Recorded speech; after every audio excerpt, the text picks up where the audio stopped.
Assalamualaikum warahmatullahi wabarakatuh. Selamat datang di channel Roni Faisal dan selamat bergabung buat kalian semua yang baru bergabung di channel ini. Oke guys, kali ini kita lanjut di RF Pocis yang kedua dan kita hari ini sudah kedatangan salah satu farmasis yang sangat luar biasa yang sangat-sangat menginspiratif dan sangat-sangat ditunggu teman-teman farmasis dan teman-teman sejawat semuanya. Sebelum melanjutkan video ini jangan lupa untuk klik tombol subscribe di bawah ini dan aktifkan notifikasinya. Oke guys, dan ini dia RF Pocis.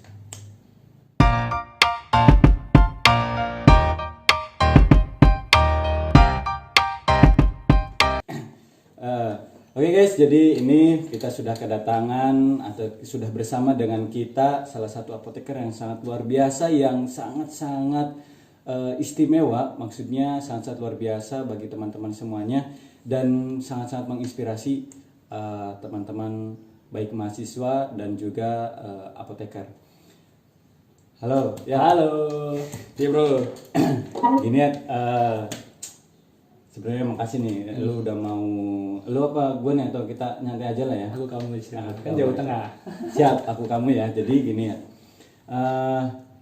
banyak yang request gitu ngisi di Pocis sharing. Jadi Pocis ini RF Pocis namanya nih ya. Jadi RF Pocis ini Roni Faisal podcast bersama farmasis. Jadi tujuannya kita sharing-sharing buat teman-teman farmasis atau mahasiswa-mahasiswa farmasi, terutama yang istilahnya gimana sih gambaran kehidupan seorang farmasis. Dan hari ini aku mau istilahnya mau menguak atau istilahnya apa sih yang ada di kehidupan seorang dari apoteker atau farmasis dari Kiat ini gitu. Nggak ada yang spesial dari saya. Biasa merendah untuk meninggi, iya nggak? Jadi gimana? Maksudnya gimana nih? Dulu S1 itu perjalanan menjadi seorang apoteker itu gimana?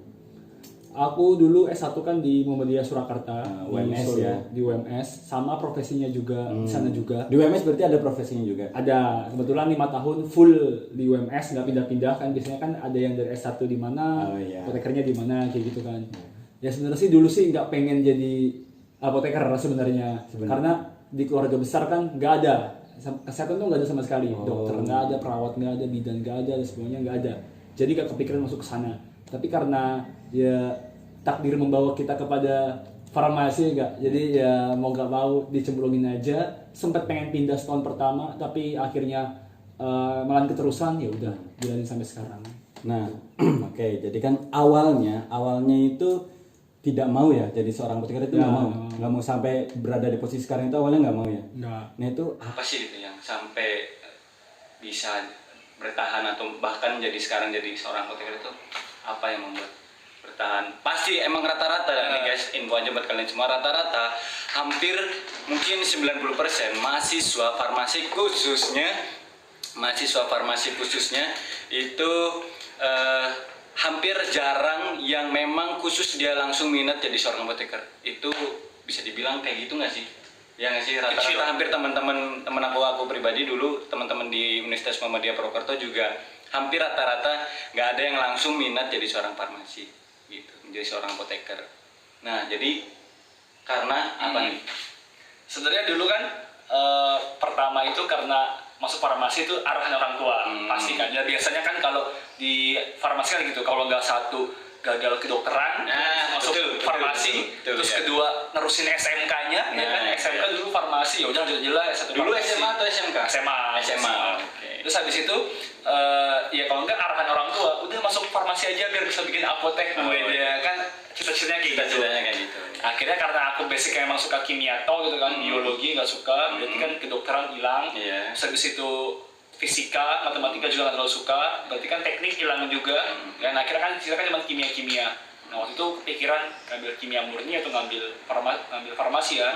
Akhirnya pas kuliah silabusnya, wih farmasi keren nih, ada farmasetika itu ya, farmakologi dan sebagainya. Walah, pas sampai ternyata menjalaninya, ya Allah berat banget sih sebenarnya sih kalau awal-awal. Tapi karena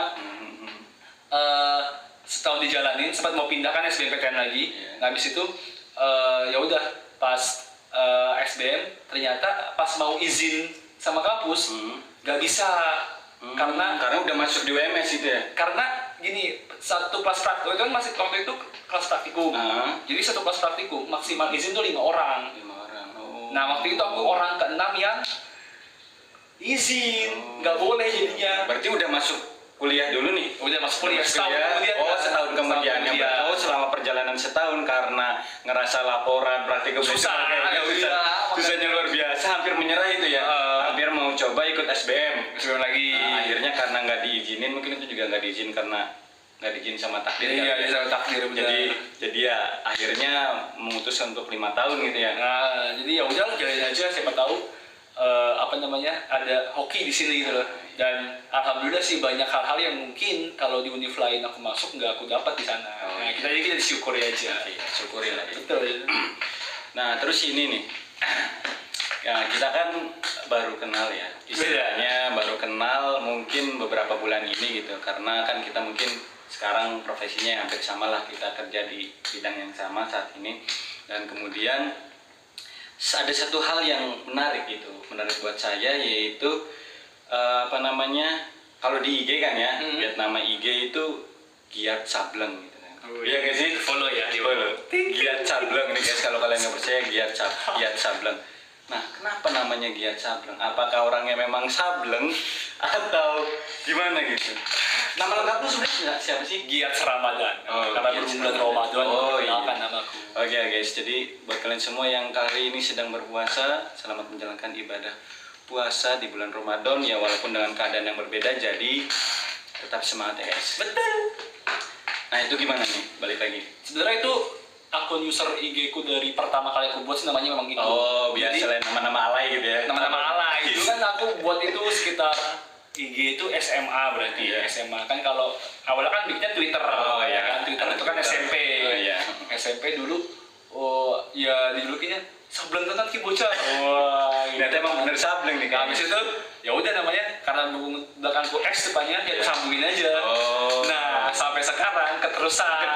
Mau ngubah lagi aku bingung namanya apa jadinya. Tapi rencana mau ngubah gitu. Rencana mengubah kan ya, tapi belum kepikiran sih. Mungkin ada yang berminat menyiarkan ide. Ya. Oke. Jadi itu ya. Ternyata nama Giat Sableng itu memang dari akun pertama dia buat, namanya memang itu. Atau ada inspirasi dari Wiro Sableng mungkin? Nggak pernah baca juga. Oh iya, siap. Terus ini, jadi selain menjadi seorang apoteker, ternyata ada satu hal biasa kan ya, namanya teman baru, kita harus tahu latar belakang. Aku sendiri itu sampai stalking itu ya, jelas stalking kan. Stalking di IG gitu kan. Ternyata Giat Sableng ini adalah juga merupakan seorang penulis. Ya. Jadi IG-nya itu kata-katanya luar biasa, dan kurang lebih udah 3 buku ya? 3 buku ya, 3 buku guys, itu luar biasa. Nah, itu mungkin ada sedikit nyambung kali ya sama apakah keinginan kamu itu awalnya memang menjadi seorang penulis atau memang menjadi seorang farmasi apoteker, itu seperti apa? Awalnya memang sebelum aku kan SMA itu kan IPA, SMA IPA, tapi kayak nggak nemu passion di sana. Gitu. Terus kemudian pas SNM, SBM, UM itu aku terus ngambilnya yang IPS. Nggak pernah sempat kepikiran yang IPC waktu itu ngambil pas SBMPTN doang. Tapi yang IPS sama UM ngambilnya full di sosial. Ngambilnya waktu itu kebetulan sastra Indonesia. Memang karena mau ngedalemin di sana, berhubung kan novel pertamaku ada di SMA. Jadi nggak ngerasa. Novel pertamanya itu, buku pertamanya itu atau apa? Buku pertama itu pas SMA. Pas SMA ada, terus kayak ngerasa, wih, kok kayaknya enak ya di sastra Indonesia di bidang tulis penulis.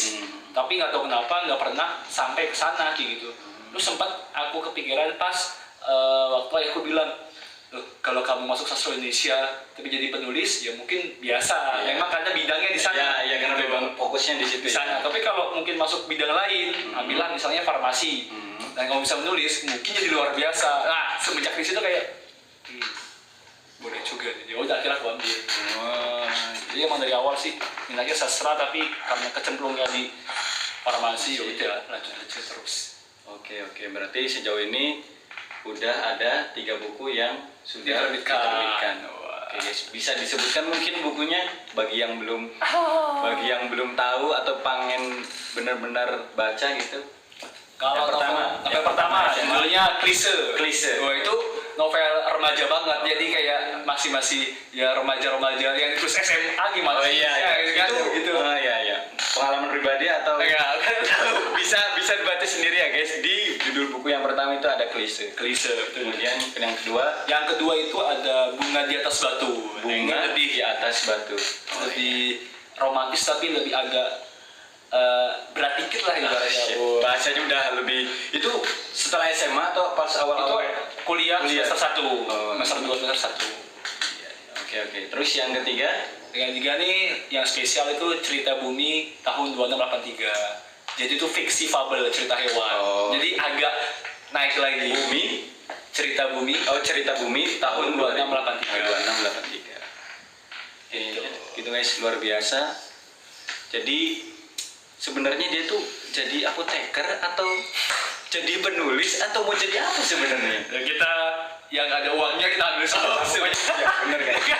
Selama itu menghasilkan uang, halal kita coba, dan selama halal kenapa salahnya nggak kita? Oke guys, setelah ini mungkin gue juga mau belajar ke dia bagaimana untuk bisa terbit menjadi buku itu seperti ini. Oke guys. Tapi emang ngomong-ngomong di farmasi sendiri, di apoteker sendiri, kan karena memang nanti output kita kan biasanya apoteker keluarnya rata-rata mayoritas jadi karyawan dulu biasanya, ya kan? Jadi karyawan dulu. Jadi menurutku sih penting buat teman-teman nih entah pas kuliah, entah sebelum lulus itu punya kerjaan sampingan gitu loh yang mungkin bisa menghasilkan. Karena kalau misalnya kita semuanya pengen dari penghasilan bulanan mungkin ada yang nggak cukup dan sebagainya, ya kan, realita kan nggak mungkin berbohong kan. Misalnya udah punya usaha sampingan dan sebagainya itu bakal mantap banget sih, yakin aku. Ya, jadi pas kuliah gitu ya, disambil gitu ya, daripada cuma kuliah pulang gitu ya, jadi disambil ya kalau giat mungkin bikin buku dan sebagainya. Dan kemudian gini, kita kan sudah nge-share ya, jadi di IG, di Instagram, di story kita udah nge-share gitu, jadi banyak yang nanya nih. Ya, jadi banyak yang nanya di Instagram aku, mungkin nanti bisa di Instagrammu juga ya. Jadi ada yang nanya nih, maksudnya ada nih nanti bisa dilihat ya, namanya itu Hanif, tahu? Ya, jadi teman-teman kita, dia apoteker juga, teman kita, teman sejawat. Jadi Hanif itu menyampaikan titip salam juga buat Giat. Jadi mungkin dulu pernah sempat ketemu atau ada background bisa kenal sama Hanif gitu.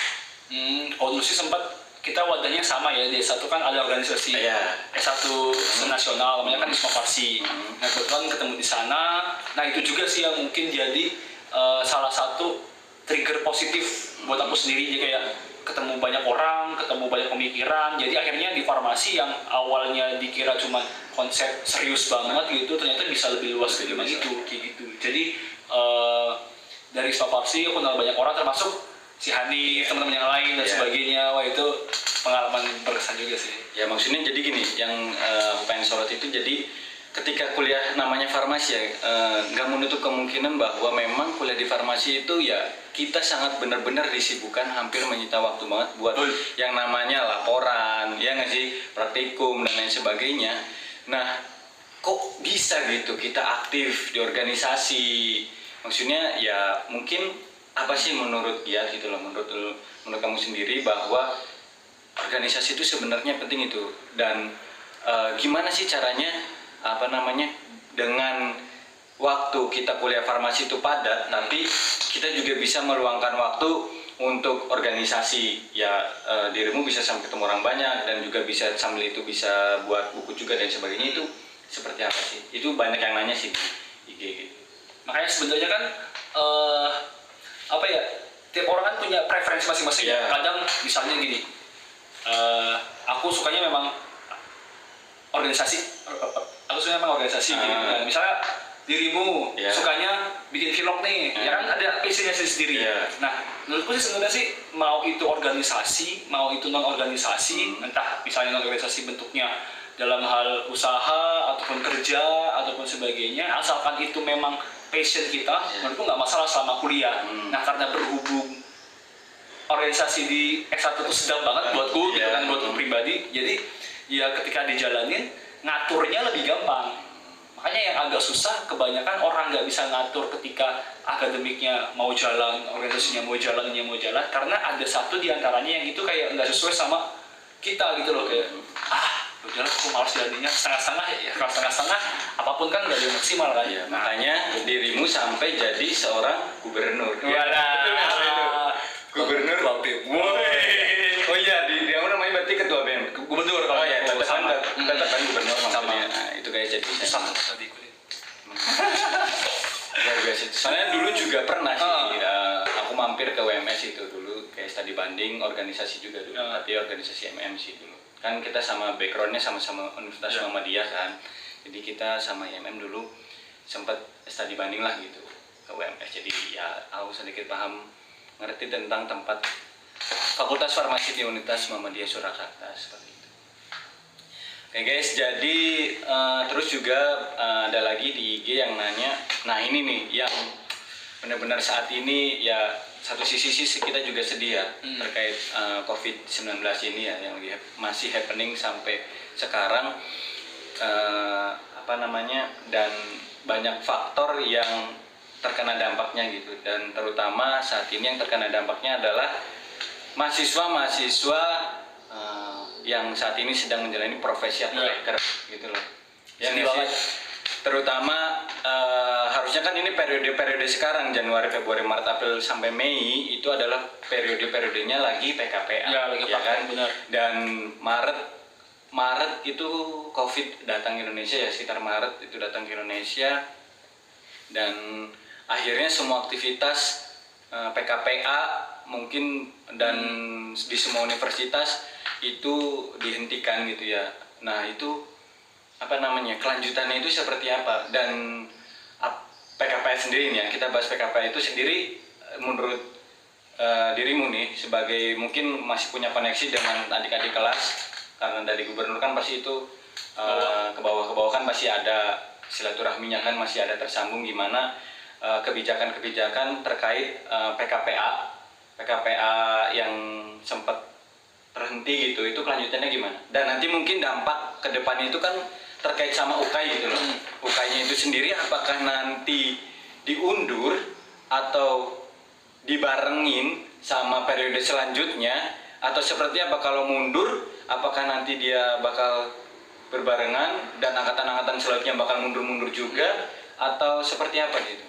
Nah emang angkatan cyber ini mantap ya. Malah ada yang menyebut ini angkatan corona gitu. Angkatan corona itu luar biasa. Angkatan corona gitu. Aku kalau jadi angkatan yang ini mungkin nggak kebayang juga sih gimana sulitnya. Karena memang di satu sisi kan faktor yang pembeda dari S1 kan sama PSPA itu kan pasti kan PKPA. Iya, PKPA benar kerja kan. Nah ketika praktek kerja ini nggak ada, terus apa bedanya gitu? Ibaratnya bedanya apa apoteker sama S1 kalau nggak ada PKPA-nya? Nah, gitu. PKPA itu benar-benar real di lapangan. Meskipun memang cuma pengenalan. Pengenalan. Tapi kan minimal, industri kayak gini toh. Nah, benar. Rumah sakit kayak gini.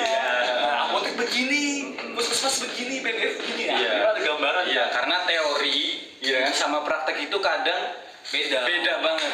Ya, hampir beda malah gitu. Jadi Jadi ya seperti itu sih. Gimana? Kalau dari aku pribadi sih tetap ya, kalau aku sih menyayangkan kenapa PKPA itu nggak ada sebenarnya. Sebenarnya dilema. Jadi kenapa? Ada beberapa profesi kesehatan, ya profesi kesehatan sebelah, dokter, perawat dan sebagainya, yang itu ibaratnya sejenis PKPA, itu tetap nggak masalah. Tetap berlangsung. Karena memang beberapa dari mereka menganggap bagaimanapun setelah lulus mereka juga kembali ke masyarakat. Jadi potensi bertemu yang pandemi sejenis atau bencana sejenis ya maksudnya nggak bentuk kemungkinan gitu loh. Tapi aku ngerti juga sih kenapa kita semua akhirnya nasional ditarik. Karena mungkin kekhawatiran orang tua, terus habis itu nggak mau ngambil resiko universitas, terus habis itu mungkin juga ibaratnya masalahnya timbul mungkin banyak dari PKPA yang tetap diadain dan tempat prakteknya mungkin juga memang tidak mengizinkan juga kan, tidak mengizinkan disayangkan juga khawatir kenapa-kenapa dan gimana, akhirnya mereka juga mengizinkan untuk tidak melanjutkan PKPA juga, tidak menerima mahasiswa PKPA kan gitu. Tapi yang sangat disayangkan sih kenapa setelah itu PKPA ibarat dia ya udah lulu gua kayak gitu. Iya. Misalnya kampus A, Iya. ya udah mau diadain mau nggak diadain terserah kampusmu. Terus kampus B, aku maunya PKPA-nya online aja, yang isi dosen, kayak gitu. Kampus C, aku PKPA-nya ngisi online tapi yang ngisi dari industrinya langsung, misalnya dari rumah sakitnya langsung. Ada. Jadi perbedaan-perbedaan itu yang ngebuat kita mempertanyakan lagi kompetensi kita sendiri sebenarnya gimana sih? Padahal kan format awalnya terjun ke lapangan. Mau di lapangan diapain, ngapain, serah gimana di lapangan kan? Yang penting di lapangan dulu. Nah ini kan nggak terukur kan? Ada yang ini, ada yang begini, ada yang buat artikel, ada yang buat resume. Jadi baliknya lagi itu maksudnya kayak kuliah seperti biasa lagi dong. Maksudnya pembekalan dan seperti biasa lagi. Sedangkan namanya PKPA itu kan real di lapangan itu seperti apa dong? Betul. Makanya kayak aku menyayangkan kenapa nggak ada mitigasinya gitu.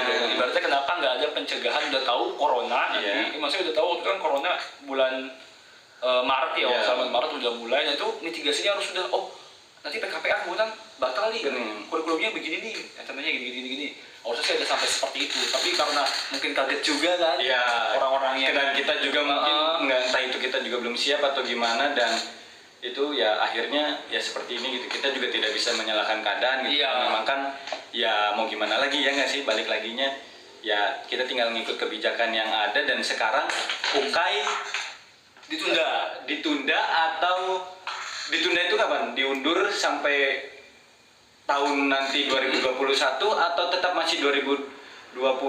Kan harusnya sih kan Juli kayak kita kan dulu berarti kan. Harusnya UKAI kan Juli kayak tahun kita tahun 2019 kemarin gitu kan. Nah, ini diundur kapan? Info terakhir per hari ini ya, berarti tanggal berapa nih? Tanggal 2 Mei. 2 Mei itu UKAI ditunda paling cepat bulan September. Nah, itu udah ada publikasinya? Udah ada lewat webinarnya PTFI, udah ada. September atau Oktober, menyesuaikan kapan pandeminya berakhir. Nah, tapi jika September Oktober belum selesai, maka ditunda sampai Januari 2021 atau mengikuti UKAI-nya si angkatan setelahnya. Berarti tetap digabung. Akhirnya opsi terakhir pahit-pahitnya nih, kalau misal mau pandemi ini nggak berakhir sampai sepanjang tahun 2020, tapi yang mudah-mudahan sih enggak kan? Enggak, kalau bisa besok selesai. Besok selesai. Ya, maksudnya kalau kita berpikirnya ya pahitnya gitu ya. Kalau sampai pun akhirnya itu di akhir gabung sama angkatan selanjutnya. Betul, Januari 2021 berarti. Januari 2021. Nah, yang masih sekarang di pertanyaanku adalah kenapa misalnya nih corona selesai bulan Mei misalnya, akhir Juni, Juni atau Juli gitu. Mas kan balik lagi nih, udah selesai dinyatakan kelar misalnya semuanya virusnya. Terus habis itu kembali lagi beraktivitas seperti semula. Apakah kembalinya itu ke PKPA? Atau langsung lanjut ke UKOC? Itu yang jadi pertanyaan gue. Apakah misalnya gini, paling berarti kan ditunda sampai September nih. Sekarang nggak mungkin Juli lagi kan? Nggak mungkin. Ini pasti udah nggak mungkin Juli kan? Udah nggak mungkin Juli. September. Misalnya balik lagi ngampus Agustus atau Juli awal udah, karena kan Juni selesai. Misalkan Juni pandeminya udah selesai nih. Mudah-mudahan gitu kan. Kan masih ada Juli, Agustus, September. Ini 2 bulan mau dipakai persiapan ke UKAI atau dimaksimalin ke PKPA yang belum sempat dibatalkan gitu. Terutama PKPA penjurusannya. Yang mau ke RS, industri atau dan sebagainya banyak. Itu mau kayak gimana? Nah, itu yang belum kejawab sampai sekarang. Nah, itu sih yang juga mungkin jadi berat ke teman-teman di angkatan bawahnya itu. Ya, bersabar saja. Sabar ya. Jadi itu guys, jadi ya kita sih berdoa aja gitu, mudah-mudahan sih pandeminya biar corona ini biar cepat selesai gitu. Teman-teman juga di luar sana tetap jaga kesehatan, stay safe buat teman-teman semuanya juga. Ya istilahnya kita mengikuti aturan yang ada lah gitu ya. Nah kemudian itu masih greget tentang kayak ini gitu. Greget sebenarnya ini. Karena greget banget. Kenapa? Yang salah satu yang disayangkan juga kan TO nasional dibatalkan. TO nasional kalau kita dulu April ya, harusnya bulan kemarin ya kan. Bulan kemarin TO nasional juga udah dibatalin juga. Betul. Kan? Jadi orang kan nggak ada gambaran nih. Nggak ada gambaran ya. Aduh, Theo, Ukainya gimana gitu kan, sedangkan Ukai itu apa ya, bisa dibilang ya ujung tombaknya kita menentukan perjalanan 100%. kita sepanjang 5 tahun kita menjalani kuliah farmasi. Gongi itu memang di Ukai gitu. Betul. Sampai ada yang bilang percuma gitu, maksudnya percuma dengan IP tinggi Ukai nggak lulus. gitu, sampai ada yang bilang gitu loh. Karena memang begitu ya, hampir kayak UN gitu ya. Karena memang menentukan banget gitu lah. Kalau sekarang kan UN kan udah proporsional. Ya. Misalnya kayak aku juga pernah tahu sih ya terakhir. Ya. Tapi kayak kalau nggak salah pas zaman lu terakhir, kita terakhir nih Ya. kan UN proporsional. Ya. UN berapa persen, UAS berapa persen. Jadi kalau di apoteker memang UKAI kan itu full 100%. Untuk menentukan kelulusan guys gitu. Jadi UKAI nggak lulus, berarti harus mengulang periode selanjutnya. Betul. Nah, Gitu. ya sih, menarik. Terus berbicara emang nggak ada habis-habisnya nih berbicara sama Giat ini guys. Jadi waktu itu di Instagramnya Giat Sableng ya guys, mungkin teman-teman juga udah pernah lihat, dan mungkin teman-teman juga ikutan aksi itu, kayak kita mereport beberapa akun terkait kasus apa dulu ya? Itu harga kloroquine. harga kloroquine itu harga yang di marketplace di luar biasa. batas ya. Itu seperti apa sih bisanya sampai menginisiasi, dan bahkan mungkin berhasil ya, bisa dibilang berhasil nggak sih sampai ada yang apa namanya benar-benar di report gitu sama dari pihak online shopnya itu sendiri gitu, marketplace-nya gitu. Terus itu gimana? Awalnya kan sebenarnya ya kalau merebahan kan biasanya kan scroll gitu. Terus habis itu memang ada temanku nih update harga kloroquine waktu itu kan obat yang dibeli sama pemerintah itu kan. Itu diupdate, loh kok di Shopee kloroquine sampai 200.000. Aku baca, aku penasaran masa iya sih. Buka yang aku punya kan yang marketplace yang Shopee. Jadi aku buka yang itu gitu kan, terus aku lihat kloroquine-nya banyak, memang harganya luar biasa. Padahal HED-nya nggak ada sampai 25.000, itu 30.000 nggak ada sampai sana, dijualnya 10 kali lipat, 200.000, 50.000. Aku sebagai praktisi di industri kan, itu kesel juga, kok bisa sampai kayak gini. Akhirnya sebenarnya nggak ada niatan buat menginisiasi apapun gitu, tapi karena kesadaran pribadi, karena sebenarnya kan semua keberhasilan itu berangkat dari kita peduli apa enggak kan? Ya, betul. Karena peduli ya ibaratnya ya udah aku angkatlah coba. Emang lagi tuh sempat kesel dan marah-marah juga kan, jadi yang keluar dari di Instagram itu benar-benar keselnya secara hati gitu. So aku tulisin, habis itu karena banyak yang reply rame, akhirnya cobalah udahlah aku buat gerakan aja nih, report semua marketplace, kamu buka kloroquine, buka masing-masing, langsung di report. boleh. Wah kebetulan hype-nya banyak. Nah nggak nyangka juga sampai ternyata dari Bukalapak, Tokopedia. Oke guys, jadi mohon maaf tadi ada sempat kendala ya, jadi ya kameranya itu mati ya. Maklum guys, masih ya, namanya juga masih merintis lah ya. Jadi jangan lupa, karena perjuangan kita ini sangat luar biasa, jadi jangan lupa buat kalian semua yang sudah menonton video, jangan lupa untuk tombol subscribe ya guys. Oke, jadi kita lanjutin ya. Ini mungkin juga sambil ngabuburit ya guys ya. Jadi sebenarnya masih banyak yang mau kita bahas, cuman mungkin besok kita bahas lagi ya. Yes, betul. Jadi terakhir aja nih ya. Jadi dari sekian banyak cerita ilmu yang udah kamu sharing dari mulai perjalanan dirimu menempuh perjalanan 5 tahun dan udah menjadi aktivis, jadi seorang gubernur, ya kan, penulis buku juga, terus juga sekarang juga udah kerja. Sebenarnya mau bahas sih kenapa kenapa akhirnya seorang Giat Ramadan itu memutuskan untuk kerja atau praktek di industri. Itu sih sebenarnya yang mau, cuman kebetulan memang ini udah waktunya maghrib dan ya kita juga harus bisa istirahat ya, jadi kita juga harus bisa berbuka juga. Jadi buat teman-teman semuanya, nanti mungkin yang next selanjutnya kita akan bahas ya di part selanjutnya.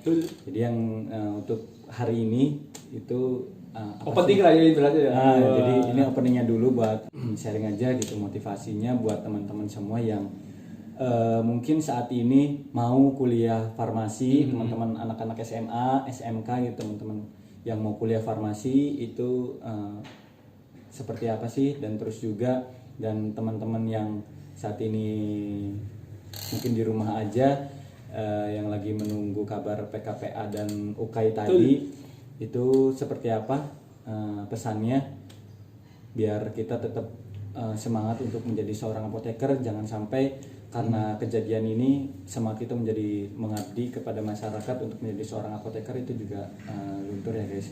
Jadi itu seperti apa? Kalau dari aku pribadi buat semuanya nih yang mau masuk S1 farmasi, iya, S1 farmasi, lanjut ke apoteker biar jadi apoteker kayak gitu. Jadi kalau aku sih berdasarkan pengalaman pribadiku dan juga teman-teman itu harus berangkat dari kesadaran pribadi dulu, harus. Karena aku dengar nih katanya nih kemarin nih SBM atau SNM tuh farmasi gila banget. Itu sih yang bener mau Gila mau banget, buat sumpah gak sih? sampai 4 besar nggak sih? 4 besar, 4 gila, besar bro. itu farmasi.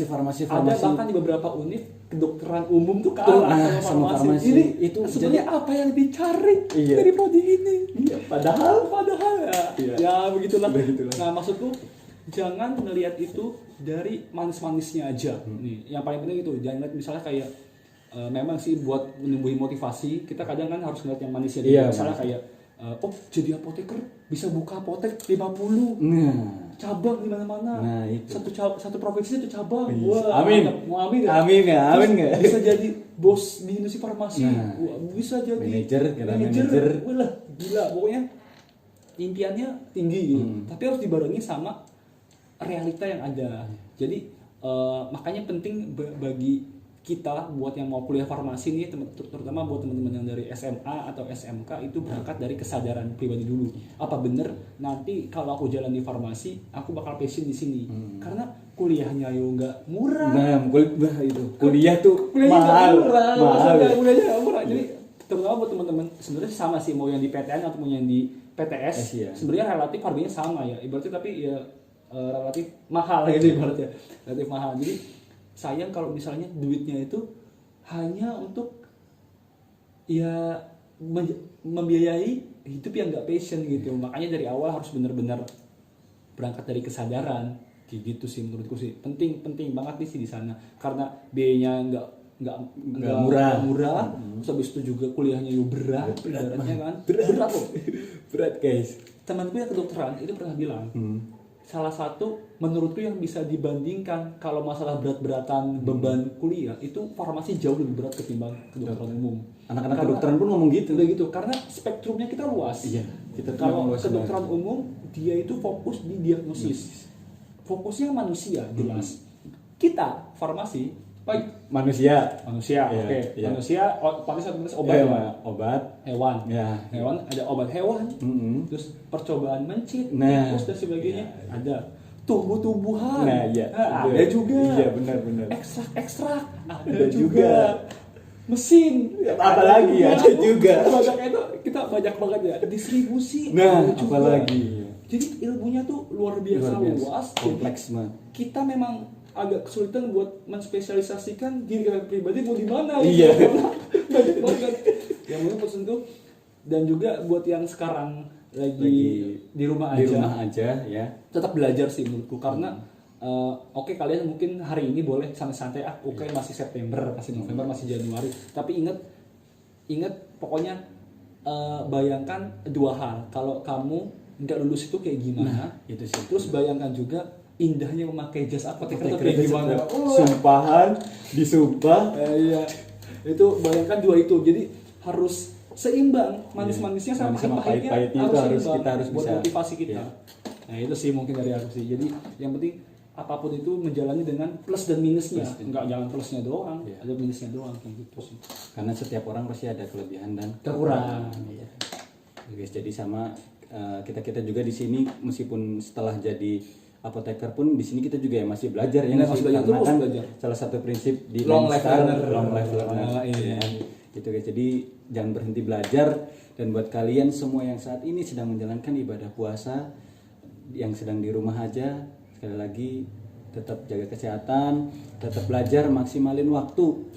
maksimalin waktu, maksimalin buat kalian belajar di rumah, belajar apapun yang saat ini semua sekarang media materi pembelajaran ada semua. Kalian semua tinggal bagaimana caranya untuk bisa memanfaatkan semua materi UKAI, baik itu entah itu kalian ya nanti mungkin kita bisa bahas lagi juga ya, entah itu kalian belajar sendiri atau ikut bimbel dan lain sebagainya, itu kalian maksimalin sendiri di saat waktu yang Allah mungkin ngasih waktu nih kalian buat ya sok silahkan kalian masih ada kesempatan buat belajar. Jangan sampai nanti kalian ngulang atau ya mau pahit-pahitnya nggak lulus. UKAI-nya itu beberapa temen ya ada yang nggak lulus, itu sebenarnya sangat disayangkan, sangat sedih. Kenapa sampai bisa nggak lulus? Ini berbicara di luar takdir ya, maksudnya kenapa bisa sampai nggak lulus kalau bisa diusahakan dari sebelumnya gitu loh. Jadi itu sih yang bisa kita sharing hari ini ya. Makasih banget nih udah bersedia sharing-sharing teman-teman kehidupan seorang farmasis itu ternyata ya kurang lebih seperti ini. Mungkin di luar sana juga banyak jauh yang lebih rumit lagi, entah itu banyak lebih yang hebat lagi. Dan mungkin nanti juga kalian bisa infoin ke aku gitu buat selanjutnya kita bisa menghadirkan siapa lagi untuk masuk di RF Pocis ini, untuk kita semua saling berbagi tentang kehidupan menjadi seorang apoteker itu seperti apa. Dan sekali lagi terima kasih buat Giats udah menyempatkan bersedia untuk berbagi, dan mudah-mudahan bisa menginspirasi teman-teman semuanya. Jadi itu aja guys, tetap jaga kesehatan dan jangan lupa subscribe dan follow IG kita Roni Faizal dan Giats Sableng. Oke guys, see you. Jangan lupa. Assalamualaikum warahmatullahi wabarakatuh.